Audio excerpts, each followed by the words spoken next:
Hello बच्चों, कैसे हो आप लोग। ज्ञानदीप क्लासेज में एक बार फिर से आपका स्वागत है। मैं विकास। आज हम कक्षा 10 का गणित करेंगे। चैप्टर नंबर 8 है ट्रिग्नोमेट्री का परिचय हम करेंगे, जो त्रिकोणमिति का परिचय कहते हैं। तो उसके हम पिछले सत्र में कुछ क्वेश्चंस कर चुके हैं। आपको बेसिक भी मैंने थोड़ा बहुत इसका करवा दिया था, जो एक्सरसाइज 8.1 में इस्तेमाल होने वाला है। हाँ, तो हमने जो इसकी रेशियोज थी वो कर ली थी। अब हम उसके आधार पे कुछ क्वेश्चंस किए थे पिछले सत्र में भी, तो उसके आगे ये क्वेश्चन अब हम कंटिन्यू करेंगे एक्सरसाइज 8.1 के। तो चलिए स्मार्ट बोर्ड पे चलते हैं और आगे ये क्वेश्चन कंटिन्यू करते हैं। तो एक्सरसाइज 8.1 के जो क्वेश्चन है उसके आगे क्वेश्चन हम कंटिन्यू करते हैं। तो हमने 3 तक किया था। अब क्वेश्चन नंबर 4 देखिए। यदि 15 cot A बराबर 8 हो तो क्वेश्चन नंबर 4 में दिया हुआ है 15 cot A is equal to 8। ये 8 के बराबर दिया है और इसमें पूछा क्या है हमसे। अब इसमें पूछा साइन ए और सेक ए का मान ज्ञात कीजिए। क्या बताना है आपने? साइन ए और सेक ए इन दोनों का मान आपने ज्ञात करना है। इसको हल कैसे करेंगे क्वेश्चन को? सबसे पहले देखिए, जो 15 cot A है, 15 क्या है cot A के साथ? मल्टीप्लीकेशन में है, गुना हुआ है। तो इसको हम दूसरी तरफ ले जाएंगे, ये आपको आता है करना। cot A यहाँ रह जाएगा और अगर 15 को हम दूसरी तरफ लेके जाएंगे तो क्या होगा? नीचे आएगा ये भाग में। तो 8/15 इसको लिख सकते हैं हम। अब ये बताइए कि जो cot थीटा है, cot थीटा क्या होता है? cot थीटा, अब आपको याद होना चाहिए जो मंत्र हमने किया था। क्या किया था? पंडित बद्री प्रसाद हर हर बोले। मैं ये बार बार बता रहा हूं आपको कि ये जो मंत्र है ये बहुत ही जरूरी है, आपको एकदम याद हो जाना चाहिए।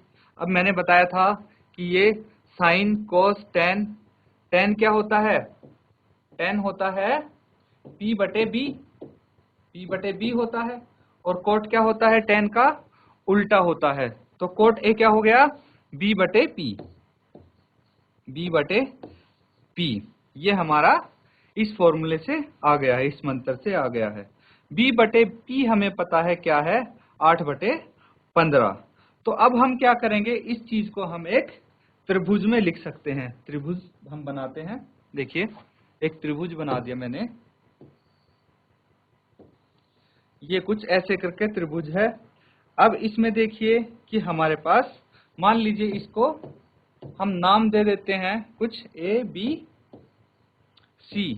और अगर B समकोण है और इसमें क्या है, यहाँ पे थीटा कौन सा है? थीटा A है। क्यों A क्यों है? क्योंकि कोट A दिया हुआ है, यानी कि यहाँ पे थीटा A है। अब देखिए बेस कौन सा है? यहाँ पे बेस कितना है? 8 है और परपेंडिकुलर 15 है। और यहाँ पे बेस कौन सा है? बेस मैंने बताया था जो थीटा के साथ वाला होगा वो बेस होगा। तो ये बेस हो गया और ये परपेंडिकुलर हो गया, यानी कि आधार क्या होता है? थीटा के जो साथ वाली साइड होती है, एडजेसेंट साइड होती है। और जो इसके सम्मुख साइड होती है, सम्मुख भुजा होती है, वो क्या होती है? वो परपेंडिकुलर कहलाता है। हमारे पास हाइपोटेन्यूज ये हो गया। फिर इनका मान हमें लिखना है, कितना है? देखिए आप, इनका मान अगर देखेंगे तो B का मान 8 है, P का मान 15 है। यहां से हम लिख देंगे B का मान 8 और P का मान 15। अब 8 और 15 ही आएगा क्या? आपको मैंने पिछले क्वेश्चन में भी बताया था कि अगर ये 8 और 15 दिया हुआ है, B और P क्या दिया हुआ है? ये B/P दिया हुआ था आपको। B/P, ये 8 और 15 ऐसे दिया हुआ था। तो क्या ये 8 और 15 ही हो सकता है? ये भी तो हो सकता है 16/30। हो सकता है कि ये 16/30 हो। तो इसको काट के लिख दिया हो, 2 से काट दिया तो 8 और इसको 2 से काट दिया तो 15। तो फिर भी ये 8/15 आ गया। तो हम क्या लिखेंगे? इसके साथ हम कोफिशिएंट k लगा देंगे। तो इस वजह से बहुत सारे बच्चे मिस्टेक कर देते हैं। ये मिस्टेक नहीं करनी है आपने। यहाँ पे 8 के और 15 के हम लिखेंगे। तो h का मान हमें बताना है, ज्ञात करना है। h का मान हमें क्यों बताना है? क्योंकि हमसे पूछा गया है, क्या पूछा गया है? साइन ए और सेक ए। साइन ए और सेक ए कैसे निकालेंगे हम? उसके लिए हमें h भी चाहिए होगा, h चाहिए होगा, ठीक है। h कैसे निकल जाएगा? पाइथागोरस थ्योरम का इस्तेमाल करके। आप पूरा लिखेंगे कि त्रिभुज एबीसी में पाइथागोरस थ्योरम का इस्तेमाल करके। और पाइथागोरस थ्योरम क्या है? h का स्क्वायर बराबर है परपेंडिकुलर का स्क्वायर प्लस बेस का स्क्वायर, इन सब का ये इसका फॉर्मूला होता है पाइथागोरस थ्योरम का। अब h तो हमें निकालना है, तो p क्या होता है? p यहाँ पे दिया है कितना? 15 के। p है 15 के, इसका वर्ग है प्लस b है 8 के, तो 8 के का भी वर्ग हो जाएगा यहाँ पे। अब इसको वर्ग करेंगे तो क्या आएगा? 15 का वर्ग कितना होता है? मैंने बोला था आपको याद होने चाहिए सारे वर्ग। तो 15 का वर्ग होता है 225 के स्क्वायर हो गया, प्लस 8 का वर्ग 64 के स्क्वायर। अब इनको हम जोड़ देंगे तो क्या आ जाएगा? 225 में अगर 64 जोड़ेंगे तो 289 के स्क्वायर, ऐसे के ऐसे आ गया, 289 के स्क्वायर आ गया। ये क्या है? h स्क्वायर है। अगर मैं वर्गमूल लेता हूं, दोनों तरफ वर्गमूल ले लिया हमने मान लो, तो क्या होगा? ये वर्ग से वर्गमूल कट गया और यहाँ पे वर्गमूल आ गया। अब h का मान क्या होगा आप बताइए? कि 289 का वर्गमूल क्या होता है? 17, और k स्क्वायर का वर्गमूल k होता है। तो h कितना आ गया? 17 k आ गया। बड़ी आसानी से हमने पता लगा लिया कि h का मान 17 के है। अब जो पूछना है पूछिए। क्या पूछा है इन्होंने? यहाँ पे हमसे पूछा है साइन ए और सेक ए का मान निकालिए। कोई मुश्किल नहीं है। साइन ए को हम क्या लिख सकते हैं? साइन ए को क्या लिखते हैं? यही मंत्र आप फिर से याद कीजिए, p बटे h लिख सकते हैं। यहाँ पे p कितना है? p देखिए परपेंडिकुलर है 15 के, और उसके बाद देखिए h कितना है? h 17 के जो हमने निकाल लिया है। k से k कट गया, क्या आ गया? साइन a आ गया 15 बटे 17। इसी प्रकार आप क्या निकाल लेंगे? अब दूसरा जो पूछा है सेक a भी आप निकाल सकते हैं। सेक a क्या हो जाएगा? उसी मंत्र से आप निकाल सकते हैं। सेक a देखिए,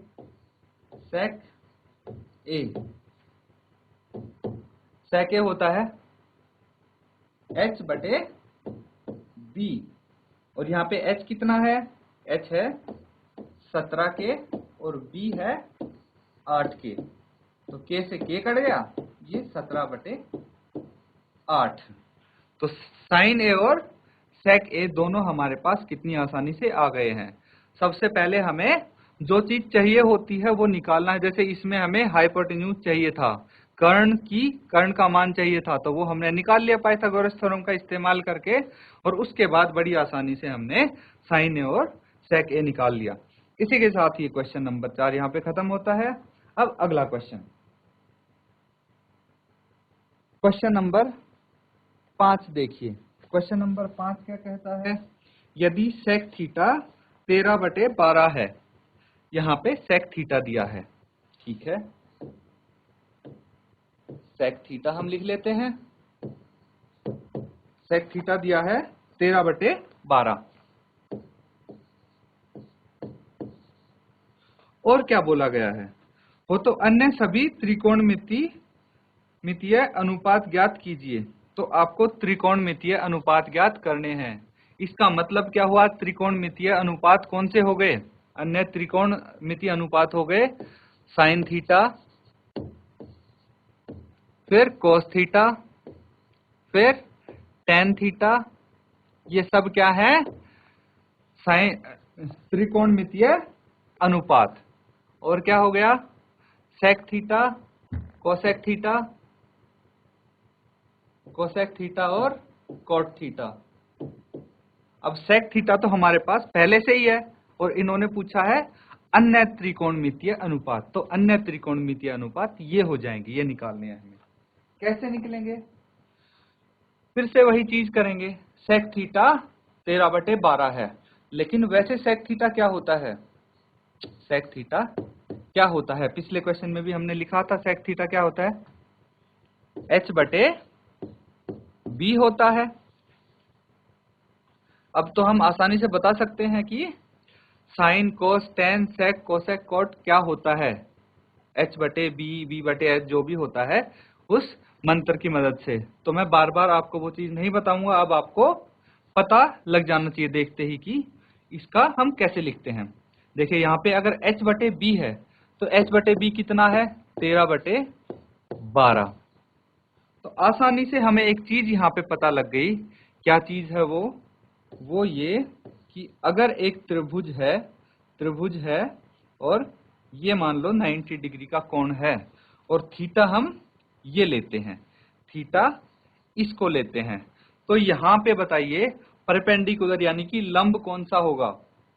लंब इसके सामने वाली भुजा हो जाएगी, ये परपेंडिकुलर हो गया। बेस कौन सा होगा? आधार, ये हो जाएगा। और हाइपोटेन्यूज यानी कर्ण ये वाली भुजा होगी। अब देखिए कि बेस कितना है, दिया हुआ है हमें कितना? 12K। फिर से देखिए कि 12K लिखा है, मैंने सिर्फ 12 नहीं लिखा है, इस चीज का आपने ध्यान रखना है। और यहाँ पे अगर h है तो h कितना है? ये भी दिया हुआ है 13K। तो h और b हमें पता है। अब सारे रेशियोज निकालने के लिए हमारे पास क्या होना चाहिए? सारे रेशियोज हमें निकालने के लिए अगर p का भी मान हमें पता लग जाए तो हम कुछ भी निकाल सकते हैं इनमें से। ठीक है, हम p का मान भी निकाल लेंगे आसानी से। कैसे निकालेंगे? देखिए आप, p का मान निकालने के लिए फिर से हमें पाइथागोरस थ्योरम का इस्तेमाल करना पड़ेगा। पाइथागोरस थ्योरम आपको पता ही है क्या होती है पाइथागोरस थ्योरम? h का square equal to p square plus b square. अब h स्क्वायर कितना है? 13K, तो 13K का स्क्वायर यहाँ पे मैं कर देता हूँ प्लस p, हमें परपेंडिकुलर तो निकालना है, p स्क्वायर का मान निकालना है, तो इसको ऐसे ही रहने देंगे। b का क्या है? 12K और इसका स्क्वायर हो जाएगा। अब हम क्या करेंगे? 12K स्क्वायर को दूसरी तरफ लेके जाएंगे तो क्या हो जाएगा? देखिए 13K square minus 12K square is equal to p square. अब 13K स्क्वायर को हम अगर इसका वर्ग करते हैं 13 का तो क्या होगा? 13 का 169, 169। K स्क्वायर, K का वर्ग ऐसे ही लिख देंगे, माइनस 12 का स्क्वायर कितना होता है? 144। K square is equal to p square. अब 169 में से 144 गए तो कितने बच गए? 25 बच गए। 25K square is equal to p square है। अगर हम दोनों तरफ वर्गमूल करेंगे तो p का तो स्क्वायर हट जाएगा और इस तरफ वर्गमूल लगा देंगे और p का मान क्या आ गया? p का मान आ गया 5K। तो देखिए कितनी आसानी से हमारे पास p का मान आ गया 5K। अब हमारे पास p का मान है, b का मान है और h का मान है। अब हम सारे रेशियो आसानी से निकाल सकते हैं। कैसे? देखिए मैं यहाँ पे लिख देता हूँ आपके आसानी के लिए। p का मान कितना आया था? 5K। b का मान हमें पहले से पता था 12K और h का मान भी पहले से ही पता था, कितना? h का मान 13K। अब कितना आसान है इसके रेशियोज निकालना। Sine theta, cos theta, tan theta कैसे निकाल लेंगे? साइन थीटा क्या होता है? p/h, p/h। कॉस थीटा क्या होता है? b/h कॉस थीटा होता है और p/b बी होता है टेन थीटा। तो ये फिर से वही बन गया, क्या बन गया, पंडित बद्री प्रसाद हर हर बोले, यही है। तो आप इससे सीधे अब इसमें मान रखना है, पी का मान रख देंगे, कितना है 5K बटे एच का मान कितना है 13K, के से के कट गया तो क्या आ गया 5/13। इसी प्रकार यहाँ पे बी का मान रख देंगे, बी का मान कितना है, बी का मान 12K बटे एच का मान है 13K, के से के कट गया तो 12/13, और फिर से P का मान है 5K और B का मान है 12K, तो ये कितना आ गया 5/12। इसी प्रकार हम आगे भी हल कर लेंगे। क्या क्या निकालना है और हमें, कोसेक थीटा और कॉट थीटा। सेक थीटा तो पहले से ही है हमारे पास, तो कोसेक थीटा को क्या लिखेंगे, कोसेक थीटा क्या हो जाएगा साइन का उल्टा, साइन का उल्टा यानी कि h बटे p, और कॉट थीटा क्या हो जाएगा टेन का उल्टा b बटे p। फिर से आसानी से हम इसका कोसेक थीटा और कॉट थीटा का मान रख के निकाल सकते हैं। तो ये आपके लिए छोड़ता हूं मैं कि इन दोनों की भी वैल्यू निकालनी है, इनका मान निकालना है। तो हमारे पास इसके बाकी के रेशियोज का त्रिकोणमितीय अनुपात का मान आ गया है, यही तो हमें ज्ञात करना था। तो क्वेश्चन नंबर 5 यहाँ पे खत्म होता है। अगले क्वेश्चन पर आइए, क्वेश्चन नंबर 6। क्वेश्चन नंबर 6 बोलता है यदि एंगल ए और एंगल बी न्यून कोण है, तो दो कोण दिए हुए हैं हमें, कोण ए और कोण बी, जहां कोस ए बराबर कोस बी, तो सिद्ध करो कोण ए बराबर है कोण बी। तो ये क्वेश्चन अगर आपको थोड़ा बहुत भी मुश्किल लगे तो घबराना नहीं है, क्योंकि ये जितना मुश्किल दिख रहा है उतना ही आसान होने वाला है। सबसे पहले हम एक त्रिभुज बनाते हैं, त्रिभुज बना दिया। अब इसमें क्या बोल रहे हैं कि यदि कोण ए और कोण बी न्यून कोण है। अब देखिए एक समकोण त्रिभुज में, समकोण त्रिभुज में क्या होता है, एक कोण होता है 90 डिग्री का, एक कोण होता है कितने का 90 डिग्री का, और बाकी कोण क्या होंगे 90 डिग्री से छोटे होंगे ना, क्यों, क्योंकि तीनों कोणों का जोड़ कितना होता है, एक त्रिभुज के तीनों कोणों का जोड़ 180 डिग्री होता है। अब एक कोण 90 डिग्री का हो गया तो बाकी कोण 90 से छोटे ही होंगे, तो ये चीज बाकी एक कोण अगर 90 का है तो बाकी दो छोटे होंगे। तो इसमें यही बताया गया है कि इसके कोण ए और कोण बी न्यून कोण है। तो कोण ए ये मान लेते हैं, कोण बी ये मान लेते हैं, क्योंकि ये न्यून कोण है, 90 से छोटे हैं, और कोण सी इसको मान लेते हैं। अब कोण ए और कोण बी अगर न्यून कोण है, जहां पे कोस ए बराबर है कोस बी है, क्या है कोस ए किसके बराबर है कोस बी के, ये चीज हमें दी गई है। और बताना क्या है, हमें बताना है कि एंगल ए, कोण ए बराबर है कोण बी के, ये चीज हमें सिद्ध करनी है, प्रूव करनी है। कैसे करेंगे, हम इसी चीज से करेंगे। कैसे करेंगे देखिए आप, कि सबसे पहले तो आप ये बताइए कि जो कोस ए है, कोस ए को हम क्या लिख सकते हैं, वही फॉर्मूला मंत्र आप याद कीजिए, क्या होता है P बटे H लिख सकते हैं हम, P बटे H लिख सकते हैं, इसको बराबर है कोस B को क्या लिख सकते हैं, कोस B को भी P बटे H लिख सकते हैं। पर चीजें बदलेंगी कहाँ पे, ये चीज आप ध्यान से देखिए, ये वाला स्टेप बहुत ही जरूरी है। ये कोस ए है, यहाँ पे थीटा कौन सा है, कोस ए में थीटा ये है, तो इसके लिए परपेंडिकुलर कौन सा हो गया, परपेंडिकुलर यानी कि लंब कौन सा हो गया, ये हो गया लंब, इसके लिए ये लंब हो गया, ठीक है। दूसरे पेन का इस्तेमाल करते हैं हम यहाँ, इसके लिए परपेंडिकुलर ये हो गया, ठीक है, क्या हो गया BC, तो यहाँ पे BC लिख दिया मैंने। और कोण ए के लिए बेस कौन सा हो गया, बेस AC हो गया, और हाइपोटेन्यूज तो ये दोनों के लिए है ही, बेस AC हो गया। तो हाइपोटेन्यूज क्या है AB है, हमें तो हाइपोटेन्यूज यानी कि कर्ण चाहिए। अब देखिए दूसरा, आप दूसरा क्या कहता है, दूसरा बोलता है कि यहाँ पे देखिए, यहाँ पे अब एंगल बदल गया है, कोस ए नहीं अब क्या है कोस बी। तो थीटा कौन सा है यहाँ पे बी, तो यहाँ पे परपेंडिकुलर कौन सा होगा, बी के लिए परपेंडिकुलर ये होगा और आधार ये हो जाएगा। तो इसीलिए अब परपेंडिकुलर हमारा बदल चुका है, क्या आ गया अब परपेंडिकुलर ए सी, लेकिन जो कर्ण है वो तो वही रहता है, तो कर्ण क्या है ए बी।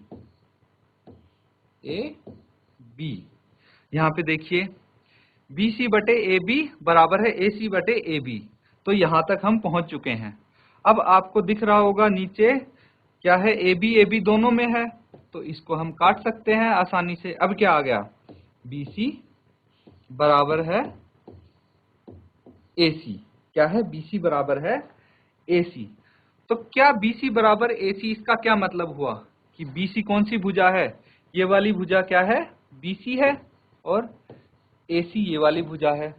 तो अगर किसी त्रिभुज की दो भुजा बराबर होती हैं तो उनके जो सम्मुख कोण होते हैं ये भी बराबर होते हैं, ये एक रूल है। तो आपको पता होना चाहिए कि इससे कोण ए बराबर है कोण बी हम लिख सकते हैं। क्यों लिख सकते हैं, क्योंकि सामने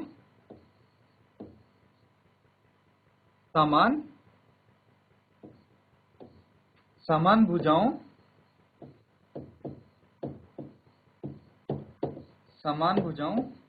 के सम्मुख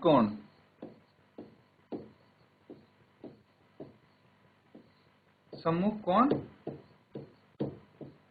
बराबर होते हैं,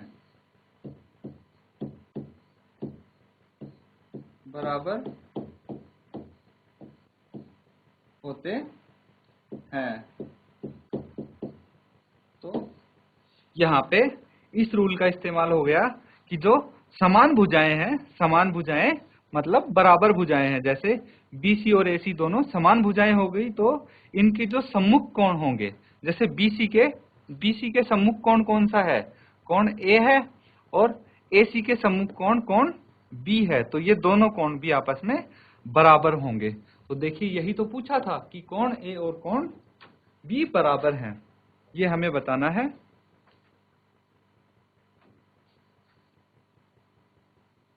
ये बच्चों ये समान है, मैंने समान मतलब एक बराबर लिखा है, ये मात्रा थोड़ा सा ऐसे, ये क्या समान भुजाओं के सम्मुख कोण हैं, ये बराबर होते हैं।